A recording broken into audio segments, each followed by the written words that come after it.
కన్యస్వాములు ఎలాంటి నియమాలు పాటించాలి? మొదటిసారి మాల వేసుకున్నాం. కన్యస్వామికిను గురుస్వామికి వేరే వేరే నియమాలు ఉండదండి. అందరికీ ఒకటే నియమమే. అందరూ ఒకటే రకంగా చేయాలి.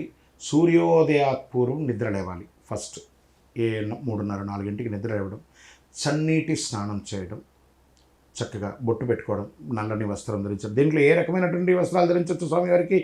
నలుపు, ఎరుపు, తెలుపు, కావి వస్త్రము ధరించి అయ్యా నీ ఉండే హృదయములో సంచలమే లేదు. వీరు ఆ స్వామివారికి వస్త్రం ధరించాలి. ఎప్పుడు ఇవన్నీ ధరించాలంటే మాలధారణం నియమాల తోరణం.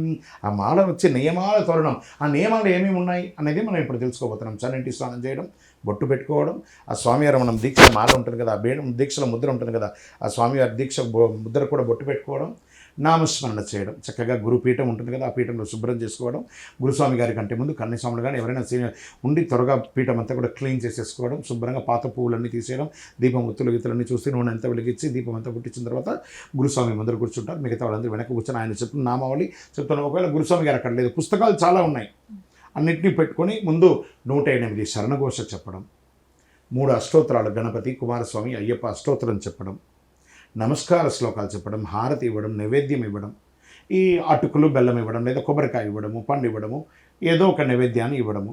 అది అంతా అయిన తర్వాత చక్కగా స్వామివారికి హారతి ఇవ్వడము, ఈ నమస్కార శ్లోకం చెప్పడం,